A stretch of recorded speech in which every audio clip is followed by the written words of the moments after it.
America's first resort destination is brought to you by Discover the Palm Beaches. Come see where America's first resort destination was built and genuine hospitality began. An era of romantic beach escapes and grand vacation homes. A place with breeze-filled days and elegant nights where you can still hear echoes of a gentler time. Enduring, timeless, unmatched. Sun-kissed sands embrace the warm Gulf Stream waters and timeless style meets the present day. Once more, the golden age of travel calls out.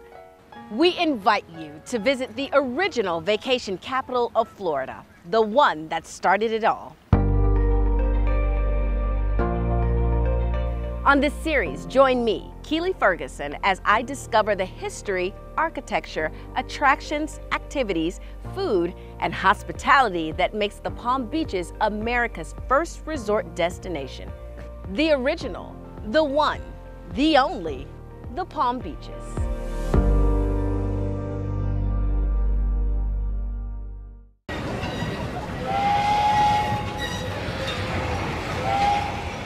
All aboard! Next stop, America's first resort destination.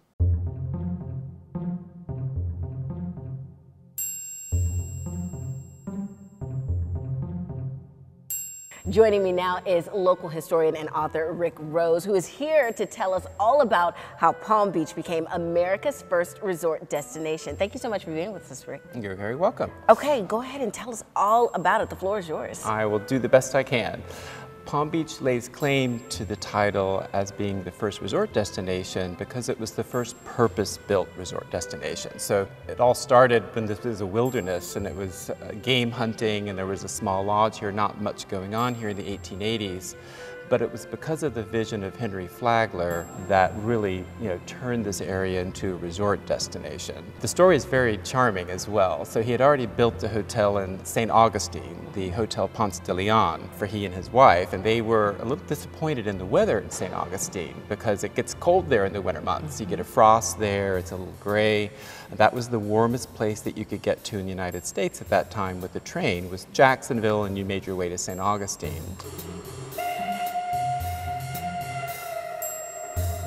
One of the main reasons why Palm Beach became America's first resort destination is because of an artist, Laura Woodward. She had gone on an adventure trip down here to Palm Beach. At that time it was called the Lake Worth region, and she was doing landscape paintings. She took those paintings back up to St. Augustine with her and was selling them at the Hotel Ponce de Leon, which Henry Flagler had already built in the 1880s. And when Mr. Flagler spotted her artwork, and they were themed Florida landscapes, he asked Mrs. Woodward, "That doesn't look like any Florida landscape around here in St. Augustine, where is that?" And Mrs. Woodward said, "Well, that's a beautiful paradise down in the Lake Worth region." So paraphrasing, she said more or less, "You should go check that out."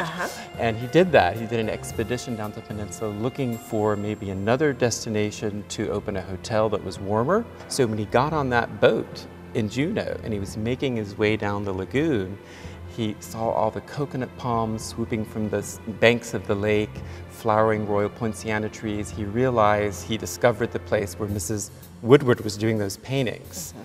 And so one of the stops of that boat was approximately here at the location of Whitehall. He got off that boat, and within months he started buying up all the property here, and in 1894 he opened the Royal Poinciana Hotel. And when that opened in 1894, it was the biggest hotel in the world, the biggest wooden structure in the world.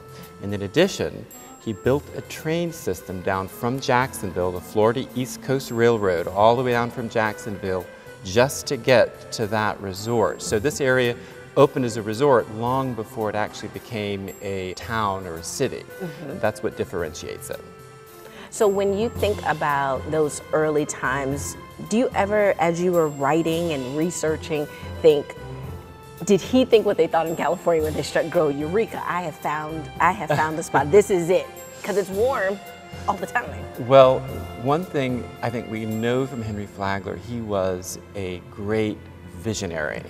So he was always looking forward. In fact, Another reason why I like to say that Palm Beach is America's first resort destination, there were so many other firsts here.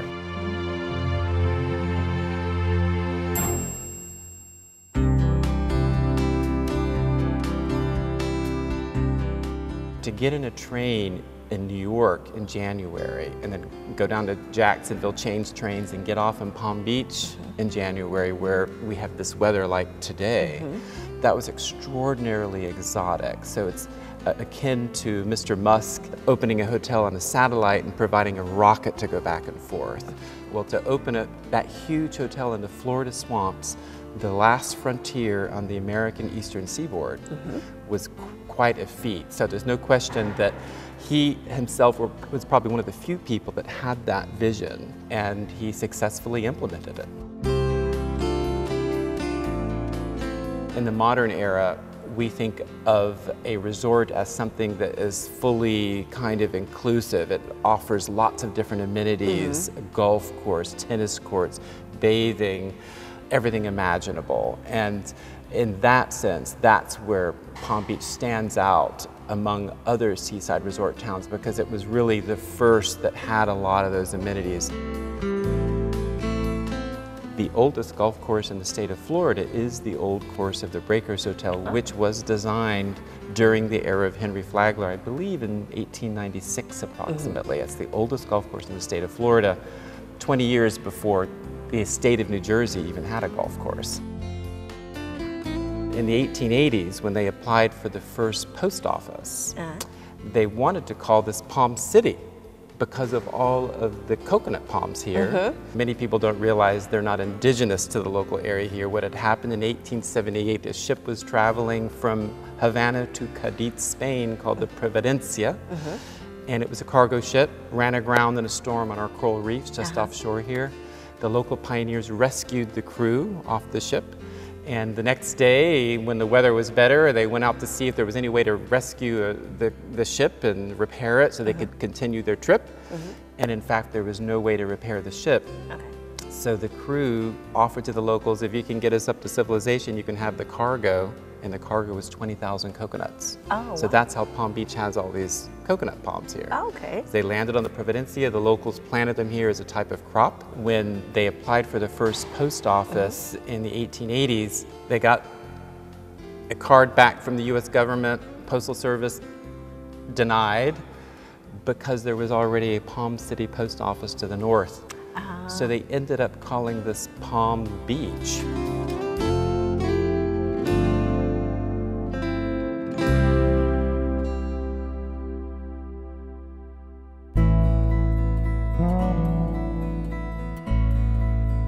Henry Flagler was the co-founder of Standard Oil, and he was a member of that high society, industrial age, Gilded Age group of folks like the Rockefellers and all the these rich folk. Exactly. Okay. The ones who we kind can of call them what it is. Exactly right. Well, but also not just wealthy. He was one of those visionaries who really created companies and did big things. And so when he built this hotel, of course, you can imagine the headlines of newspapers around the country. And I don't know them exactly, but I could imagine that they were approximately eccentric millionaire builds massive resort in the Florida swamps. That's probably what the headline was. But when he built his house here, White Hall, which was completed in 1902, that signified that he was coming down here for not just a hotel visit. He was coming down here to reside during the winter months, and that really is what caught a lot of headlines. And a lot of his colleagues and wealthy folks that he knew from New York and Boston kind of started to follow him down here. Again, during that era, we're talking about 1% of the 1% who could travel down here. Many of these families came down in their own train car. I remember researching for an article, and it was reported that something like 240 Pullmans were parked at the train depot. Because he got the train to come down here and he built this residence, it turned Palm Beach into the most important winter destination by far in the United States, and it made it fashionable. And also there was the whole exotic of being here in the swamps and the wilderness. And they created tourist attractions in addition to the golf course. They did Jungle Trail over in just now Worth Avenue, and tourists could pay 25 cents to be led down a jungle trail to then eventually perhaps watch Alligator Joe wrestle alligators. Okay. South Florida's first tourist attraction, Alligator Joe's and Jungle Trail. That's how it all got started. So I think it was a lot of mystique behind the whole, oh wow. Thank you so much, Rick, and stay tuned for more of America's first resort destination.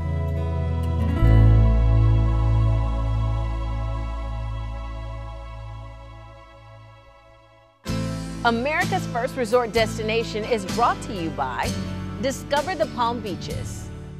And speaking of our way of life here, this is the home of the man who started the whole thing. It is now one of our showplaces, a museum housing the treasures of 2 continents which he gathered when he built Whitehall. Henry Morrison Flagler announced to the world not too many years ago, "I shall build here a magnificent playground for the people of the nation." So he said, and so he did.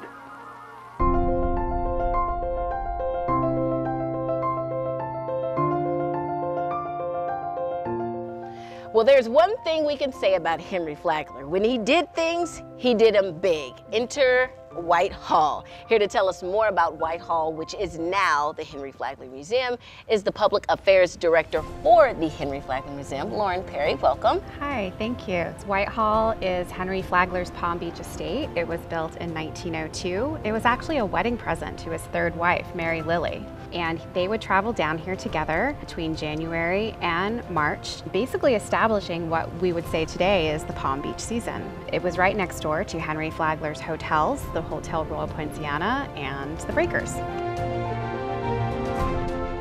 So we are open to the public, and people can come in and take either a self-guided tour or a docent tour. And you can basically walk around the 1st and 2nd floor and see every single room that the Flaglers used. The house has been completely restored on the inside. I would say about 90% of the furnishings that were original to the Flaglers are actually still in the house. It's full of beautiful works of art, musical instruments, clothing, and then we do special exhibits that are focused on the Gilded Age and Palm Beach. So men like Henry Flagler at the turn of the century sort of saw themselves as caretakers for culture, and they were building houses just like Whitehall to really become something of a museum for future generations. They felt it was their responsibility, because they had the wealth and the capabilities to do so, to provide cultural arts to the masses. So when someone comes into Whitehall, you actually see how it was when they lived here. And just like we do today, the Flaglers would actually welcome the public into their home. And you're going to walk into the Grand Hall and you're going to see 7 different kinds of marble. You're going to see ceilings that have frescoes and gold leaf on the ceiling, furniture that looks like it's from castles in Europe. So they just took it on as a responsibility to bring the finest and share the amazing ability for Americans to have the same kind of culture that maybe our predecessors did in Europe. I mean, I would even say when you walk in, some of the rooms are going to remind you of the palaces in Europe. So we actually have rooms that look like rooms in Versailles in France, or castles in England. There's also a lot of Asian influence, because that was a very popular decorating trend at the turn of the century. And these were all types of historical ways for Americans to show that we were as sophisticated as the European cultures were before us. Is that how you reconcile this grand estate with Henry Flagler's humble personality? Because this does not look humble, but you're saying that he did it as a responsibility. Absolutely. And well, and you also have to understand that he was one of the wealthiest men in the world at the time, being the co-founder of Standard Oil, and he did enjoy working with artisans, working with engineers, and coming up with ways to make everything new. So a lot of the techniques that are in the home are actually very architecturally significant, because they were using new technologies to build houses like this that maybe in Europe would have taken years and years and years. This house was built in under 2.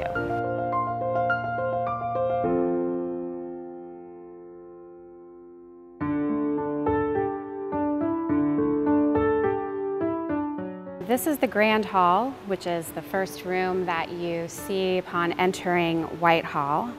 And it was really designed to entertain guests. You enter through the large bronze doors and you walk into this 5,000 square foot reception hall. And it was meant to be the largest and grandest of any room of a Gilded Age private home. The Flaglers used this room, the breakfast room, for more intimate meals. The ceiling is an example of how the architects and interior designers took inspiration from Europe, as it mimics a ceiling found in Warwick Castle in England.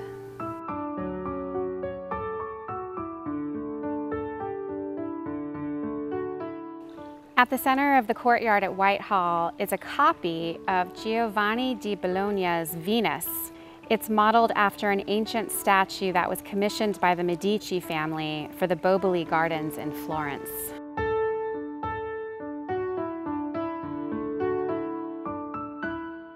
The chandeliers and sconces that you see in Whitehall are all original to the home. This one in the music room was made by Edward F. Caldwell, and it incorporates baccarat crystals.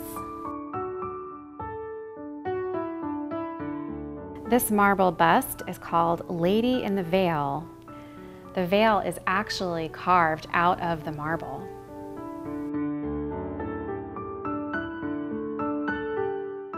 The ceiling in the South Hall is a wonderful example of the advancements in technology at the time, from the recessed lighting to the use of plaster to create this recessed look.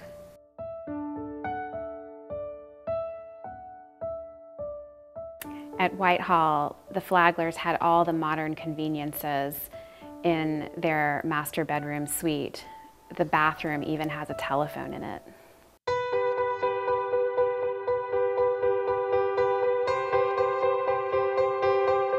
So Henry Flagler was actually one of the founding fathers of Florida. He saw in Florida an opportunity to basically create a new destination. So he really was one of the first pioneers to come south all the way down here to South Florida and bring all of the people with him. He set up the hotel infrastructure. He set up the railroads to bring people down and deliver them to the front door of the Royal Poinciana. He had the vision to make sure there was water, there were schools, there was farms to feed all the people who were living here and working for him. So he was definitely one of the most important players in making Palm Beach America's first resort destination. So what I tell visitors to the Palm Beaches is that everything that you see and do in Florida is going to make a lot more sense if you start here at the Flagler Museum.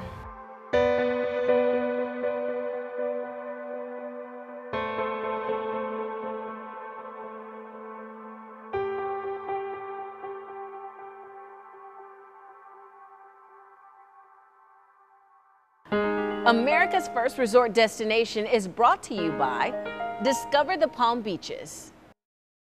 The Historical Society of Palm Beach County is the world's leading resource for Palm Beach County history, housing a permanent collection of millions of objects and images that span over 12,000 years of Palm Beach County and Florida history. Join us as we continue our quest to discover why the Palm Beaches are America's first resort destination.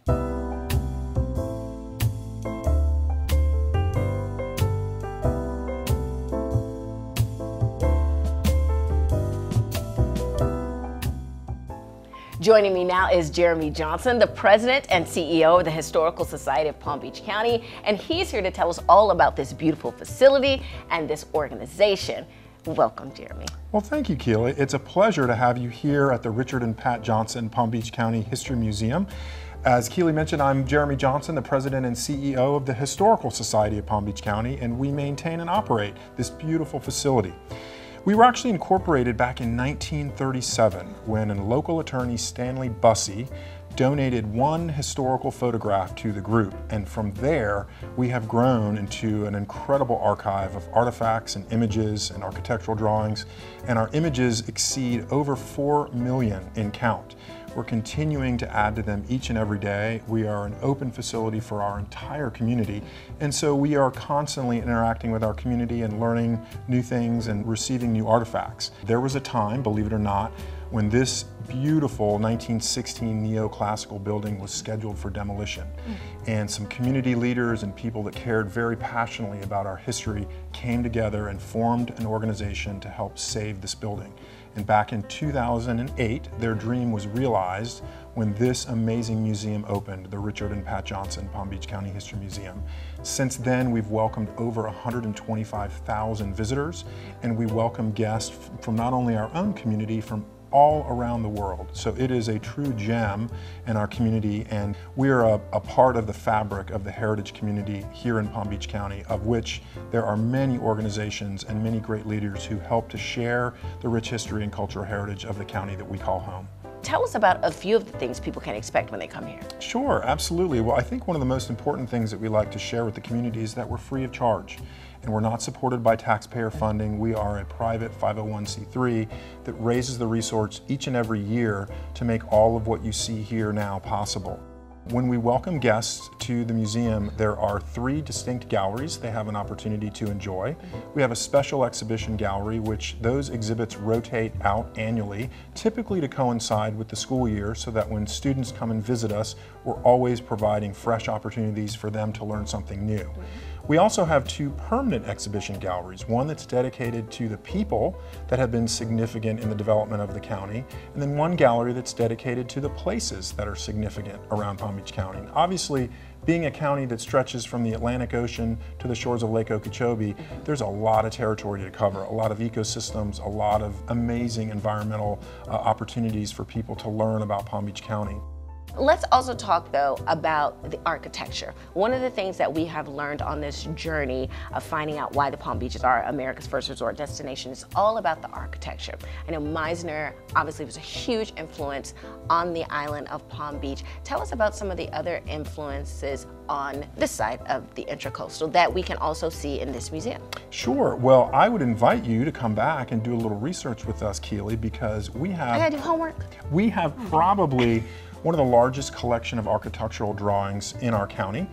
We have a vast repository, and again, we've been accessioning these architectural plans really since 1937 when we were incorporated. So that's actually an amazing part of our research capabilities, and we welcome designers, architects, and planners all the time that want to learn about some of the architects and some of the things that have been done before. It's a great tool to help, learning about how we arrived at where we are can certainly inform us about what the future holds as well. So that's one of the things we're most proud about, is our research capabilities and serving our community with research.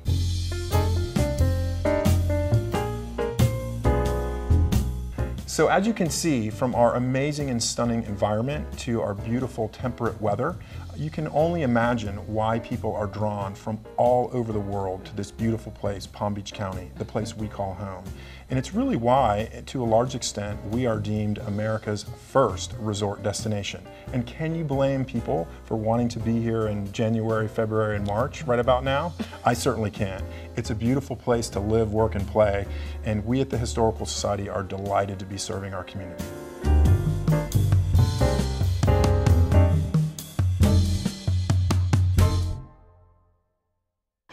America's first resort destination is brought to you by Discover the Palm Beaches.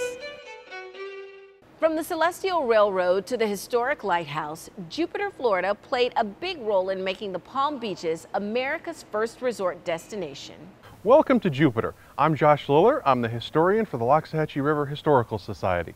We're all about preserving the history of Jupiter Tequesta area and the Loxahatchee River region, from our early Native Americans to the pioneers, all the way through present day. And of course, that includes our beautiful, historic, iconic lighthouse behind me. Been here since 1860.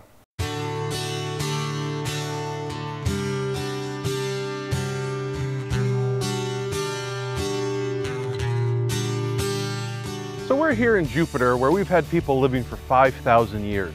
People started coming down here to the Jupiter area in the late 19th century. They came down the Indian River first to hunt and fish. This was the end of the Indian River, and the lighthouse was a great place to stop to find out more about the area from the lighthouse keepers, get fresh water at the well at the lighthouse. And as more people started coming down here via the steamboats, later the railroads, people were settling along the Loxahatchee River, enjoying the great fishing, starting to become farmers in the area and eventually homesteaders. Where we are right now is the site of the Carlin House. This was a pioneer establishment, our first land-based hotel in Jupiter. The Carlin family first worked at the lighthouse, and then Captain Carlin became head keeper of the new life-saving station where Carlin Park is today. Having built this house for his family, he realized that they could also open up as a boarding house to provide a place to stay for the people coming down in the steamboats, looking for land to buy, waiting for the railroad down to Lake Worth, and the Carlin House opened up as our first hotel. While Captain Carlin was busy with the life-saving station and boat building, his wife Mary and their daughters ran the house as a boarding home and an amazing restaurant, provided real high-quality hospitality down here, and that life-saving station that I mentioned brought new pioneers to this area from the crew. They worked at the station helping to save people, and they realized it was such a great area, they wanted to move here permanently too. One of those guys was Harry Du Bois. He started growing pineapples and then bought the property right by the inlet. They included a Native American shell mound dating back thousands of years. In 1898, he built a home on top of that mound that's still there today. Harry raised a family there with his wife, who he met when she was teaching school in Jupiter. Bessie's work would later be the foundation for our historical society.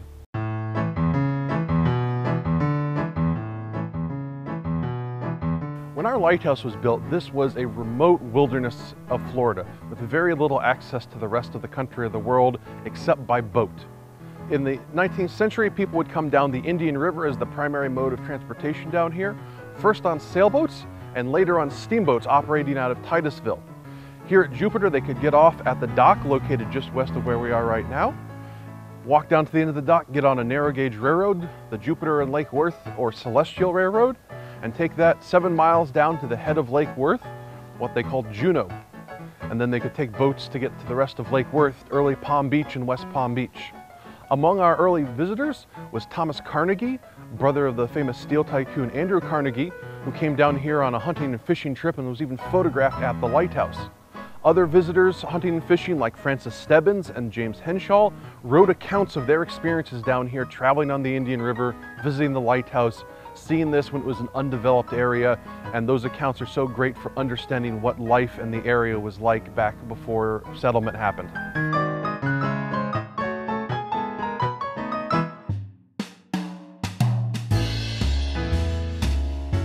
The tourists were drawn down here to the Jupiter area because of the Loxahatchee River and its amazing fishing and hunting opportunities. One of the more memorable camps here at the lighthouse was Thomas Carnegie's Camp Shark. The Carnegies and their guests would go hunting for sharks and the large sawfish that could be found in the rivers here, not just offshore, but sometimes even into the Loxahatchee River itself. One of the things that's hard to imagine today is just how plentiful wildlife was back then. People talk about the days of flocks of birds so numerous they could blot out the sun back before plume hunting reduced their numbers. We had manatees, alligators, sharks, huge sawfish in the river. They could catch Goliath grouper not just out in the ocean, but sometimes off the lighthouse dock. Snook was plentiful, mullet runs were a daily occurrence. The fishing was amazing today. You can only imagine what it was 100 or even thousands of years ago.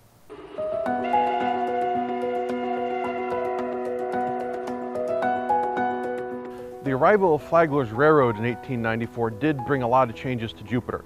It ended the steamboat travel for the most part on the Indian River and shifted the population farther west to be by the railroad station.